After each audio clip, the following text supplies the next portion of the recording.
Está tudo pronto, como a gente já vinha dizendo agora, do que mais nós vamos tratar, para o governo questionar o modelo de privatização da Eletrobras do Supremo Tribunal Federal. O Daniel Rittner trabalhou nessa matéria. Eu passo a palavra para você, Daniel. É tua. Bom, vamos lá, William. O que está acontecendo? A Advocacia Geral da União já tem praticamente pronta uma ação de inconstitucionalidade para contestar no Supremo Tribunal Federal o modelo de privatização da Eletrobras e recuperar para a União o controle sobre a companhia energética. O que vai acontecer? Nos próximos dias, segundo os relatos aqui que obtivemos de duas fontes diretamente envolvidas no processo, a AGU deve iniciar essa ação questionando uma cláusula essencial da operação que foi concluída em junho do ano passado e que estava prevista já na lei de privatização da Eletrobras. Qual que é essa regra? A União tinha 62% das ações ordinárias com direito a voto da Eletrobras antes do processo de privatização e terminou com 40,1%. O poder de voto, de tomar decisões, de indicar conselheiros de administração, etc., está limitado a 10%, não importa qual acionista ou bloco de acionistas. Então, a União tem 40% do capital, mas suas decisões, seu poder sobre a Eletrobras hoje é de apenas 10%. A ação vai contestar justamente a proporcionalidade desse poder. Se ela for bem sucedida, a União recupera os 40%, mais do que qualquer outro acionista, e voltaria a dar as cartas sobre essa ex-estatal. Daniel, trata-se pura e simplesmente de desfazer a privatização. Na prática, o resultado é esse, William. Raquel. William, o governo tem falado nisso já há algum tempo. Aí eu trago duas avaliações. Primeiro, não vai ser bem recebido no Supremo Tribunal Federal essa iniciativa. A temperatura que eu colhi agora há pouco com ministros do Supremo é que não adianta querer reverter privatização via Supremo Tribunal Federal. Esse recado já teria sido dado, inclusive, ao ministro-chefe da AGU, o ministro Messias, e os ministros que eu conversei até se mostraram surpresos. Poxa, como é que ele faz isso? Ele já sabe que não vai encontrar um terreno fértil aqui, nesse sentido, para ficar resolvendo no STF pontos que já foram analisados no Congresso. Essa é uma lei que foi aprovada no Congresso Nacional. Também conversei com fontes dentro da companhia. Apesar de todas as dicas que o governo deu, do Lula ter falado publicamente, está pegando a empresa de surpresa, se realmente vier. As fontes que eu consultei achavam que o governo não seria capaz. A reação que pode acontecer, se isso realmente se concretizar, ela tem que vir não da gestão da companhia, porque são presidentes e diretores profissionais, mas dos acionistas, que tem que se reunir em assembleia e ver que medida tomar. E aí, entre esses acionistas, estão aí milhares de brasileiros que investiram seu dinheiro do seu dinheiro do FGTS em ações da Eletrobras. Caio, vamos para o ambiente político mais amplo, quando a gente registra, a partir da apuração do Daniel e da Raquel, a intenção de desfazer a privatização. No caso, a intenção de desfazer a privatização é no tapetão. No tapetão, não é preciso, famoso tapetão. Olha só, tentam no tapetão desfazer a privatização da Eletrobras. Tentaram, por decreto presidencial, desfazer o marco do saneamento. Está pendurado lá no STF o que vai acontecer com a lei das estatais, que o PT e o presidente gostariam de modificar. Na minha visão, estamos vendo um claro fluxo político. Ou não?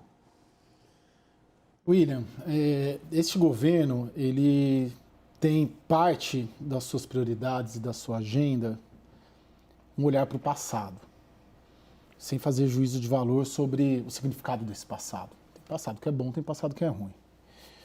E tem passado que só existe na imaginação. Exatamente. Uma parte desse olhar para o passado, que o governo Lula 3 se empenha em resgatar, são as políticas públicas do Lula 1, Lula 2, eleitoralmente bem-sucedidas. né? Lula foi reeleito, elegeu a Dilma, por aí vai. E outra parte desse passado, mais recente, é justamente um foco em desfazer o que foi feito nos últimos 6 anos. Eu digo 6 anos é o que o PT e o petismo consideram um governo à direita, né? Os 2 anos do Temer e os 4 anos do Bolsonaro.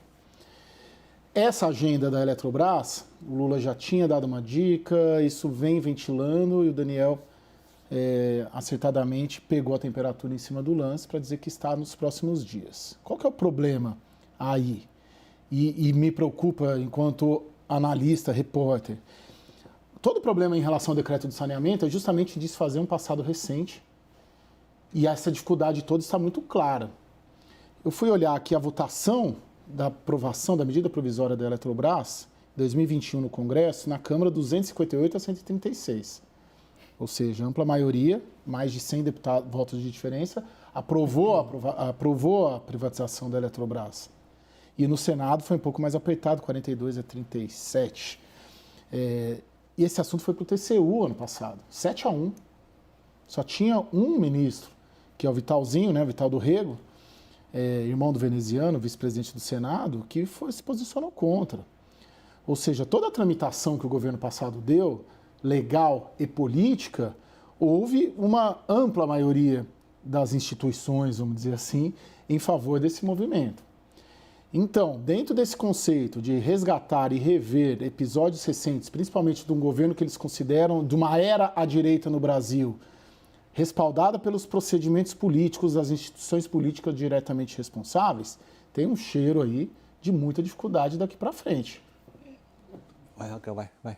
Não, só queria reforçar o que o Caio está falando e acho que são 2 pontos distintos, mas complementares.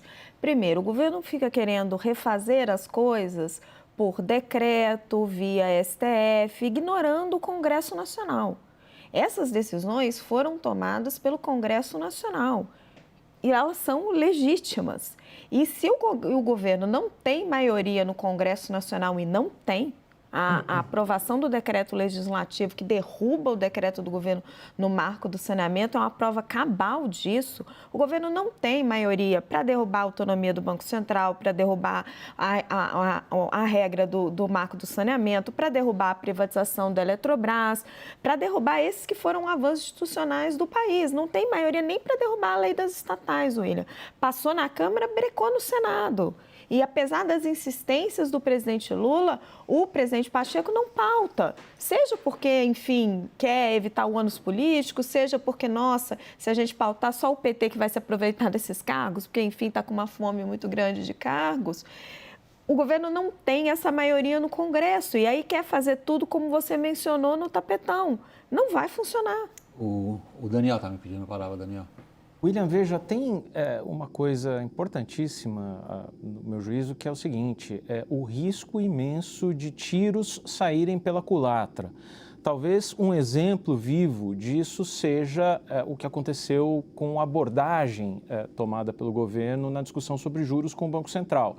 Todo mundo sabe ali, quem conversa com o Banco Central, que o Copom estava a caminho de iniciar um ciclo de corte dos juros se não fosse tamanha ofensiva, tamanha agressividade na retórica contra o Banco Central. Isso acabou atrasando o processo, de certa forma, por vários fatores. No caso da Eletrobras agora, essa cláusula de 10%, quer dizer, não importa quantas ações você tenha da Eletrobras, qual que seja a sua participação, você está limitado no poder a 10%, impede que haja uma oferta hostil, por exemplo, de acionistas chineses ou de uma grande companhia estrangeira que, do dia para a noite, tome conta da Eletrobras com 60% das ações.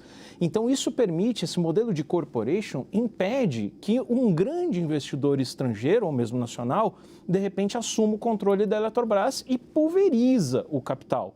O governo, ao tentar emplacar essa ideia, no final das contas, mais adiante, pode acabar sendo vítima da sua própria iniciativa.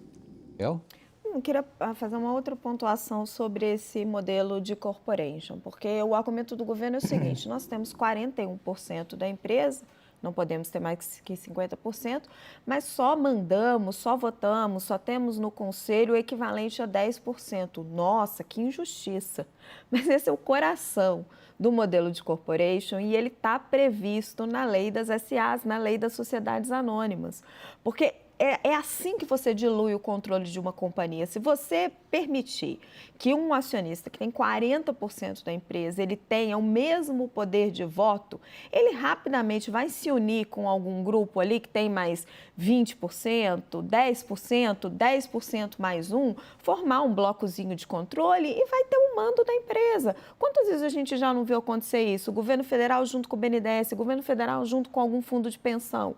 Então, o modelo de corporation, que é adotado pela Apple, pela Amazon, por empresas no mundo inteiro, ele funciona desta forma. Pode parecer para as pessoas incongruente, mas é para a gestão da companhia ser mais eficiente.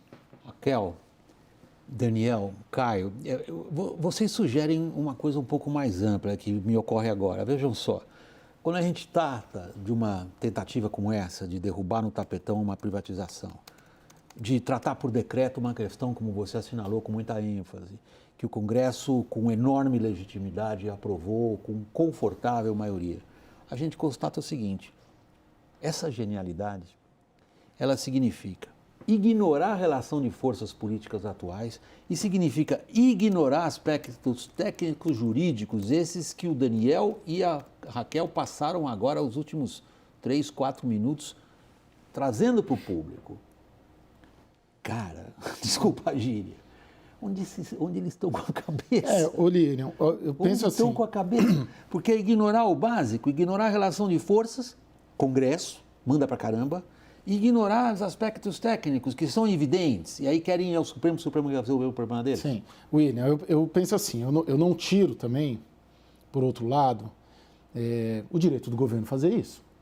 Se eles consideram... Mas eu vou chegar lá. Mas vem cá, a questão acho que não é de direito, Caio. A questão é entender qual é a sabedoria política. Não, sim, aí que eu quero entrar. Porque se o governo e a Advocacia Geral da União, sob Lula 3, tem feito algumas ações invariavelmente dentro da linha do que defende o Palácio do Planalto, eu vou pegar um caso que não tem nada a ver com política, que é essa ação que foi contra o abandono do porta-aviões lá, que foi desativado e foi afundado pelo governo anterior, e agora a Advocacia Geral da União quer rever isso, quer punir, ok. A minha questão principal é do ponto de vista de sabedoria política, de saber olhar o mapa, de saber olhar como que está a situação do governo, a governabilidade do governo, o jogo de forças, olhar esses placares da legislatura passada, porque muda muito pouco, beleza, muda metade da Câmara, mas ali o pensamento médio do Congresso Nacional é um Congresso market-friendly, é um Congresso mais liberal, esse é o pensamento médio, de você comprar essa briga. Assim como eu sempre questiono, para que comprar a briga com o Roberto Campos Neto? Para que comprar uma série de brigas que costuma comprar e que vem comprando, em vez de destinar algo para frente, um olhar... Caio, nessa questão da briga com o Campos Neto, você tem sido muito, digamos, enfático novamente em ressaltar que ela vale a pena do ponto de vista político para setores do governo, porque ali há um adversário ideal. Então, há uma explicação para a sabedoria política, entre aspas, de se comprar uma briga com o presidente do Banco Central, porque ele é o inimigo mais fácil, mais, digamos, apto a ser atacado e que melhor justifica o que seja a narrativa político-eleitoral do partido do presidente. Mas esses outros fatos, Raquel está me pedindo a palavra também? Não, deixa depois o Daniel. Concluir, como explicar? Não, queria só mostrar um pouco assim, primeiro de incongruência política, vai. Recentemente, deixa eu ver se eu recupero a data aqui, 4 de maio, hoje, né? O presidente Lula fez um afago ao governador do Paraná, Ratinho Júnior, divulgou um vídeo participando do anúncio da cessão aí de pouco mais de 1.100 quilômetros de estradas estaduais. Uma concessão, né? Uma privatização. Só que Ratinho Júnior é do mesmo partido, do PSD, do ministro de Minas e Energia, Alexandre Silveira, de Gilberto Kassab, aliados do governo. Mas aí, concessão de estrada pode, privatização da Eletrobras não pode. Tem uma certa incoerência política ali. E um outro ponto também que o Daniel estava falando dos tiros no pé, E aí vamos olhar, falou das ações da Eletrobras. Passada a eleição, vou puxar aqui um levantamento, as ações da Eletrobras, dezembro, estavam em R$ 52. Elas estão agora em R$ 33, por conta de todas essas especulações em torno de reverter a privatização. É uma perda de valor de mercado, estou falando aqui aproximado, de 40 bilhões de reais. O governo tem 41% dessa empresa. Então, ele está impondo uma perda na sua própria posição de 16 bilhões de reais. Raquel, são também 300 mil pequenos acionistas que investiram... 370 mil, Daniel, para ser mais exata. Colocaram Trabalhadores dinheiro do seu FGTS para ter uma participação na Eletrobras e também estão perdendo dinheiro com essa instabilidade. Daniel, se eu pudesse só, William, claro. Você fez uma pergunta, Raquel, me deu uma vontade doida de responder aqui. Ué, mas fique à vontade. O que a gente tem, para mim, isso vai se cristalizando cada vez mais e fruto da divisão, da polarização que a gente vive, é que cada vez mais a gente tem no PT e no governo um sentimento, talvez seja inclusive real, seja genuíno, de que tudo o que foi feito nos governos Bolsonaro e Michel Temer é ruim, por princípio. Logo, é preciso reverter.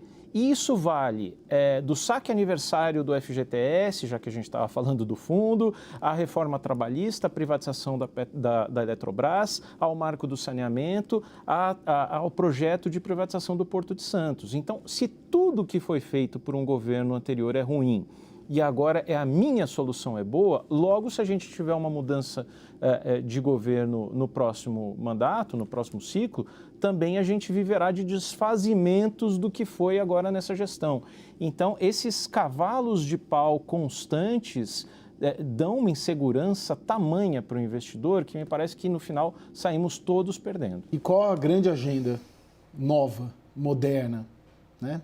Eu tenho dificuldade de identificar isso. O que a gente tem de novo? A gente tem uma recuperação de políticas públicas eleitoralmente bem-sucedidas, Minha Casa Minha Vida, reestruturação do Bolsa Família, por aí vai. Você tem o arcabouço fiscal, porque a reforma tributária já está lá, era um projeto do Congresso. Os outros projetos que estão sendo debatidos, até o PL das fake news, é um projeto de 2020, o 2630.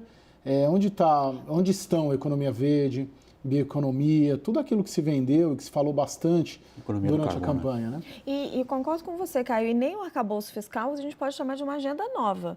O governo quis derrubar o teto de gastos, que tinha sido aprovado pelo governo Michel Temer. E aí precisou botar uma outra coisa no lugar e teve que construir o arcabouço fiscal. Então, de novo, você cai nesse mesmo ciclo de derrubar aquilo que foi feito pelo governo anterior. E olha, gente, privatização da Eletrobras, ela foi feita, foi uma coisa complicadíssima. Tinha um monte de jabuti no Congresso Nacional. Sim. Você aprovou ali a construção de um monte de termoelétrica, termo a gás, atendeu lobby pra caramba. Não é que a gente concorda com todo o processo, acontece que está feito. Foi aprovado pelo Congresso Nacional. E a privatização em si, para a empresa, vai trazer benefícios para a companhia, para os consumidores. Agora, você reverter via STF o que foi feito pelo Congresso... Eu não sei. A mim me parece que essa, entre aspas, sabedoria e genialidade política, ela não consegue conciliar dois fatores absolutamente antagônicos. Um é o discurso do PT. Este governo ganhou a legitimidade nas urnas para fazer o que ele acha que deve fazer. As mesmas urnas, com a mesma legitimidade, elegeram um Congresso com um perfil muito diferente do perfil do Executivo. Eles não conseguem conciliar e eu tenho a sensação, pelo que a gente vê nos fatos, que não vão conseguir conciliar nunca.